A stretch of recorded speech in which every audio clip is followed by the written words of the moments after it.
ఉమ్మడి ఆంధ్రప్రదేశ్లో 2 సార్లు విభజన తర్వాత ఒకసారి కలిపి మొత్తం 3 సార్లు ఆంధ్రప్రదేశ్కు ముఖ్యమంత్రిగా పనిచేసిన నారా చంద్రబాబు నాయుడుది రాష్ట్ర రాజకీయాలలో ప్రత్యేకమైన ముద్ర. తెలుగు రాష్ట్రాలు దాటి దేశంలోని ఇతర ప్రాంతాలలో పర్యటించే తెలుగు వారిని అక్కడ ఎవరైనా మీరెక్కడి నుంచి వచ్చారు అని అడిగినప్పుడు ఆంధ్రప్రదేశ్ అని చెప్పగానే వారు గుర్తు చేసే పేరు నాయుడు. ఆ నాయుడు ఈ చంద్రబాబు నాయుడే. తెలుగు రాజకీయాలలో 40 ఏళ్లుగా నిరంతరాయంగా వినిపిస్తున్న ఆ పేరుకు అభిమానులు ఉన్నారు. అదే సమయంలో ఆ పేరు వినపడగానే తీవ్ర స్థాయిలో విరుచుకుపడే వ్యతిరేకులు ఉన్నారు. తెలుగు రాజకీయాల్లో తనదైన ముద్ర వేసిన చంద్రబాబు రాజకీయ ప్రస్థానంపై ఓ రిపోర్ట్.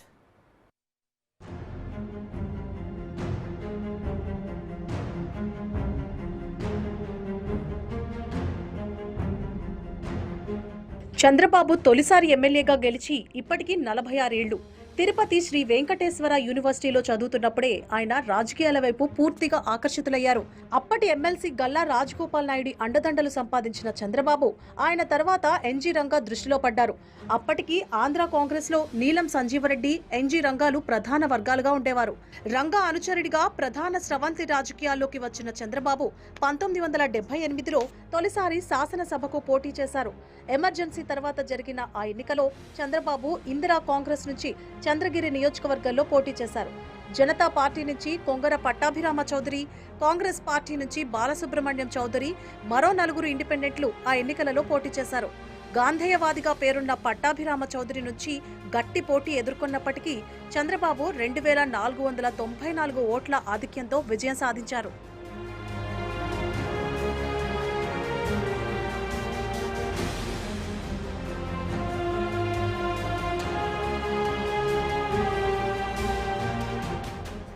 ఎన్నికల్లో విజయం సాధించి తొలిసారి అసెంబ్లీలో అడుగుపెట్టిన చంద్రబాబు నాయుడు కొద్ది కాలంలోనే టంగుటూరి అంజయ్య మంత్రివర్గంలో చోటు సంపాదించారు.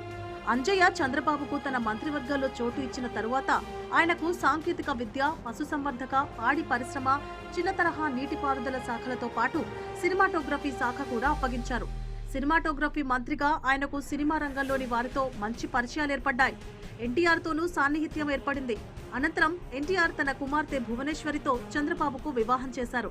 చంద్రబాబును అల్లుడిని చేసుకున్న కొన్ని నెలలకు ఎన్టీఆర్ 1982లో తెలుగుదేశం పార్టీని స్థాపించారు.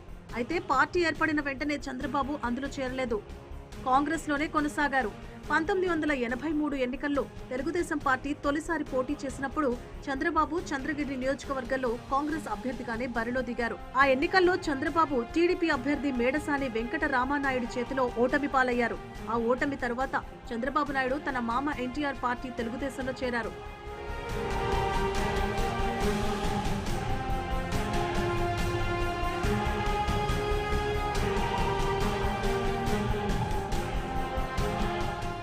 పార్టీలో చంద్రబాబు చొరవ, చాతుర్యం ఎన్టీఆర్ను ఆకట్టుకున్నాయి.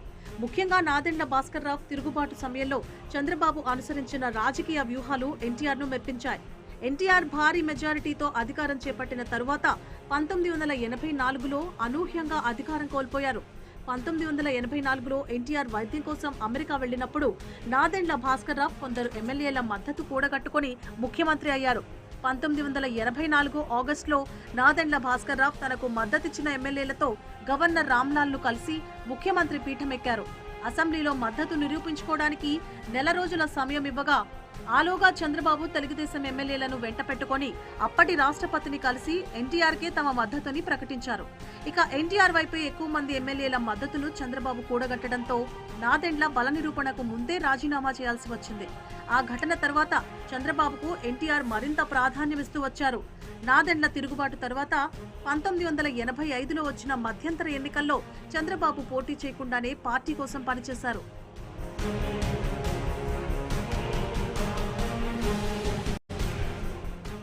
1989లో చంద్రబాబు చంద్రగిరి నియోజకవర్గాన్ని విడి కుప్పం నియోజకవర్గం నుంచి పోటీ చేసి గెలిచారు.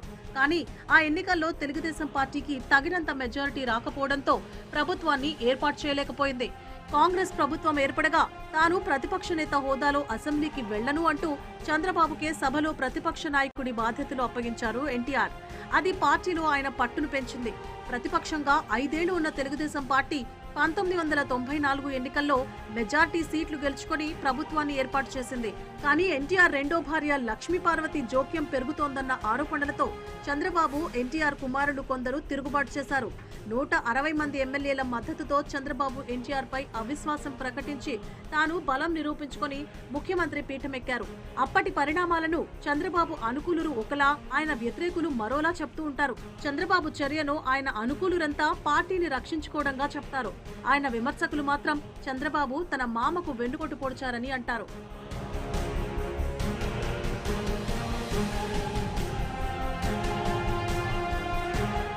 పంతొమ్మిది 1994 ఎన్నికల్లో ఎన్టీఆర్ లక్ష్మీపార్వతిని వెంట పెట్టుకుని పెద్ద ఎత్తున ప్రచారం చేయగా టీడీపీకి ఆ ఎన్నికలలో 216 స్థానాలు వచ్చాయి. దాంతో 1994 డిసెంబర్ 12న ఎన్టీఆర్ 4వ ముఖ్యమంత్రిగా ప్రమాణ స్వీకారం చేశారు.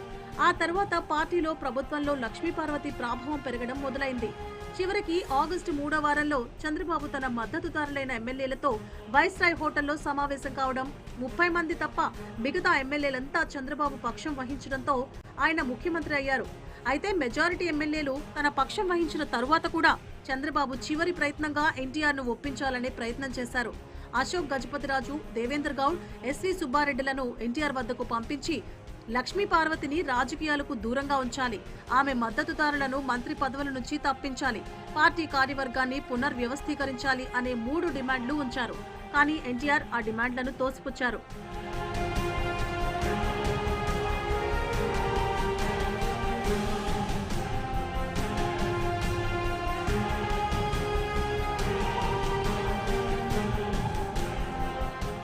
చివరకు ఆగస్టు 25న చంద్రబాబు వర్గం సమావేశమై ఎన్టీఆర్ ను పార్టీ నుంచి బహిష్కరిస్తూ తీర్మానించి చంద్రబాబును లెజిస్లేచర్ పార్టీ నేతగా ఎన్నుకుంటూ 144 మంది ఎమ్మెల్యేలు తీర్మానించి ఆ లేఖను గవర్నర్ కు పంపించారు.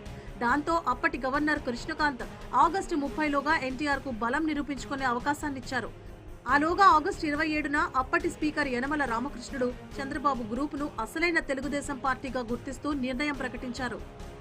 ఆగస్టు 28న నేషనల్ ఫ్రంట్ నాయకులు విపి సింగ్ వంటి వారు వచ్చి రాయబారం చేసినా ఫలించకపోవడంతో ఆగస్టు 31న ఎన్టీఆర్ రాజీనామా చేశారు. దాంతో చంద్రబాబు సెప్టెంబర్ 1న ముఖ్యమంత్రిగా ప్రమాణ స్వీకారం చేశారు. అప్పటి పరిణామాలపై ఎన్టీఆర్ కోర్టుకు వెళ్లినప్పటికీ హైకోర్టులో చంద్రబాబుకు అనుకూలంగానే తీర్పు వచ్చింది.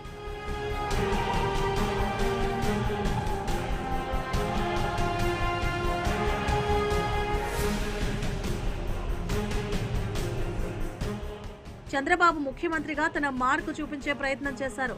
స్మార్ట్ గవర్నెన్స్, ఇన్ఫర్మేషన్ టెక్నాలజీ వంటి వాటికి ప్రాధాన్యతనిచ్చారు. ప్రజల వద్దకే పాలన, జన్మభూమి, పచ్చదనం, పరిశుభ్రత వంటి కార్యక్రమాలతో ప్రజల దృష్టిని ఆకర్షించారు. ఇజ్రాయెల్ సాగు పద్ధతులు, డ్రిప్ ఇరిగేషన్ వంటివి రాష్ట్రానికి పరిచయం చేశారు. 1998లో హైటెక్ సిటీని ప్రారంభించి ఐటీ రంగం విస్తృతికి కృషి చేశారు. అంతర్జాతీయంగానూ చంద్రబాబు ప్రతిష్ట పెంచుకున్నారు. ఉత్తమ ముఖ్యమంత్రిగాను అవార్డులు అందుకున్నారు.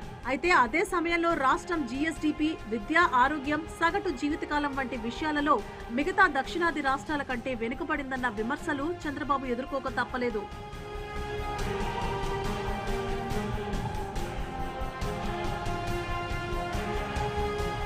4 ఏళ్లు ముఖ్యమంత్రిగా పనిచేసిన తర్వాత తొలిసారి 1999లో తన ఫేస్ తో ప్రజల ముందుకు వెళ్లారు చంద్రబాబు. అంతకుముందు వరకు ఎన్టీఆర్ చరిష్మా తెలుగుదేశం పార్టీకి ప్రధాన ఆకర్షణ శక్తి. కానీ ఎన్టీఆర్ చరిష్మాతో పోల్చినప్పుడు అప్పటికి చంద్రబాబు జనాకర్షణ శక్తి తక్కువే. కానీ తన రాజకీయ వ్యూహాలు, ఆచరణ సామర్థ్యాలతో ఆ ఎన్నికలకు వెళ్లారు చంద్రబాబు. ఆ ఎన్నికల్లో చంద్రబాబు బీజేపీతో కలిసి వెళ్లడం కూడా పనిచేసింది. అందుకు కారణం 1999 నాటి కార్గిల్ యుద్ధం. వాజ్పేయి ఒక్క సీటుతో ఓడిపోయి సానుభూతి పొందడం. అలాంటి బీజేపీతో చంద్రబాబు కలిసి ప్రయాణించడం ఆ ఎన్నికల్లో ఆయనకు అదనపు బలంగా మారింది. ఫలితంగా 1999 అక్టోబర్ 7న వెలువడిన ఫలితాలలో 178 స్థానాలు గెలుచుకుంది చంద్రబాబు నాయకత్వంలోని తెలుగుదేశం పార్టీ. దాంతో అక్టోబర్ 11న చంద్రబాబు రెండోసారి ముఖ్యమంత్రిగా ప్రమాణ స్వీకారం చేశారు.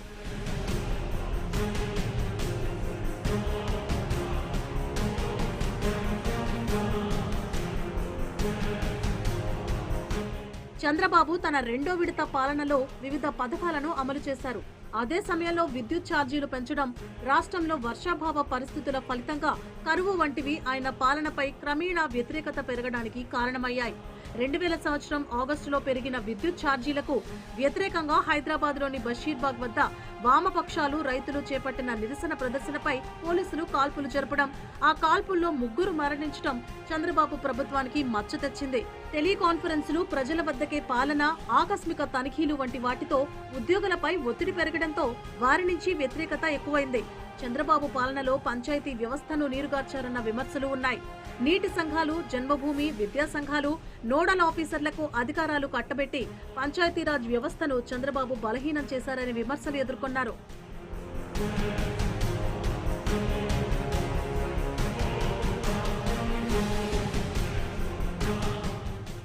రెండోసారి ముఖ్యమంత్రి అయిన తరువాత చంద్రబాబు 4 ఏళ్ల పాలన పూర్తి చేసుకోవడానికి ఇంకా 10 రోజులుందనగా ఆయన ప్రాణాపాయం నుంచి బయటపడ్డారు.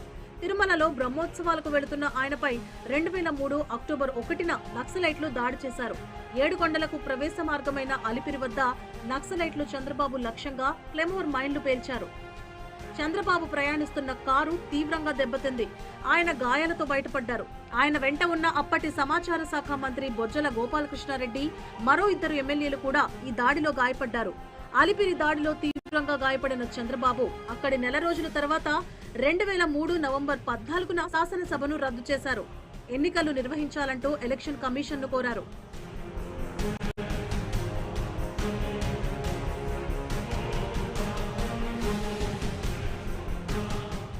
ప్రజల నుంచి తనకు సానుభూతి దక్కుతుందని, లోక్సభ ఎన్నికలకు ముందే అసెంబ్లీ ఎన్నికలకు వెళ్లడం వల్ల పూర్తి ఫోకస్ పెట్టొచ్చని భావించిన చంద్రబాబు ముందస్తు ఎన్నికలకు ప్రయత్నించారు. కానీ ఎలక్షన్ కమిషన్ లోక్సభ ఎన్నికలతో పాటుగా 2004 ఏప్రిల్, మే నెలల్లో ఏపీ అసెంబ్లీ ఎన్నికలు నిర్వహించింది. బీజేపీతో కలిసి పొత్తులు పెట్టుకుని ఆ ఎన్నికల్లో పోటీ చేసిన తెలుగుదేశం పార్టీని ఫలితాలు నిరాశపరిచాయి. అసెంబ్లీలో 47 సీట్లకు పరిమితమైంది టీడీపీ. ఫలితంగా చంద్రబాబు అధికారానికి దూరమయ్యారు. లోక్సభ స్థానాల్లోనూ 5 మాత్రమే గెలుచుకోగలిగింది టీడీపీ. 2004లో అధికారం కోల్పోయిన తరువాత చంద్రబాబు మళ్లీ ముఖ్యమంత్రి పదవి చేపట్టడానికి 10 ఏళ్లు పట్టింది. 2004లో ముఖ్యమంత్రి అయిన వైఎస్ రాజశేఖర్ రెడ్డి 2009 ఎన్నికలలోనూ కాంగ్రెస్ విజయం సాధించడంతో మరోసారి ముఖ్యమంత్రి అయ్యారు. అయితే హెలికాప్టర్ ప్రమాదంలో ఆయన మరణించిన తర్వాత రోసయ్య, కిరణ్ కుమార్ రెడ్డిలు ముఖ్యమంత్రులయ్యారు. ఈలోగా ఆంధ్రప్రదేశ్ రాష్ట్రాన్ని అప్పటి యూపీఏ ప్రభుత్వం పునర్వ్యవస్థీకరించింది. ఆంధ్రప్రదేశ్, తెలంగాణ 2 రాష్ట్రాలు ఏర్పడ్డాయి. వరుసగా 2 ఎన్నికల్లో టీడీపీ ఓటమి పాలవడంతో 2014 ఎన్నికలకు చాలా ముందుగానే చంద్రబాబు పాదయాత్ర తలపెట్టారు. వస్తున్నా మీకోసం పేరుతో 2012లో గాంధీ జయంతి రోజు పాదయాత్ర ప్రారంభించిన చంద్రబాబు ఉమ్మడి రాష్ట్రంలోని 16 జిల్లాలు, 86 నియోజకవర్గాల మీదుగా 2817 కిలోమీటర్ల పాదయాత్ర చేశారు. ఆ తర్వాత రాష్ట్ర విభజన వద్దంటూ ఢిల్లీలోనూ నిరాహార దీక్ష చేశారు. 2014 ఎన్నికల్లో విజయం సాధించి విభజన తరువాత ఆంధ్రప్రదేశ్కు తొలి ముఖ్యమంత్రిగా 2014 జూన్ 8న ప్రమాణ స్వీకారం చేశారు. విపక్షాలను ఏకం చేసి దేవేగౌడ, గుజ్రాల్ను ప్రధానులను చేయడంలో చంద్రబాబు కీలక పాత్ర పోషించారు. చంద్రబాబుని ప్రధాని పదవి చేపట్టాలని ఇతర పార్టీలు ప్రతిపాదించినా ఆయన అందుకు అంగీకరించలేదు. రాష్ట్రమే తొలి ప్రాధాన్యమన్న విధానంలో ఆయన ఉండేవారు. 1996లో దేశంలో కాంగ్రెస్ పార్టీ ఓటమి పాలై బీజేపీ అతిపెద్ద పార్టీగా అవతరించింది. కానీ ప్రభుత్వ ఏర్పాటు చేయడానికి సరిపడనంత బలం లేకపోవడంతో హంగ్ పార్లమెంట్ ఏర్పడింది. అప్పటికి చంద్రబాబు యునైటెడ్ ఫ్రంట్ కన్వీనర్ గా ఉన్నారు. వాజ్పేయి నేతృత్వంలోని ప్రభుత్వం బలం నిరూపించుకోలేక 2 వారాలకే కూలిపోయింది.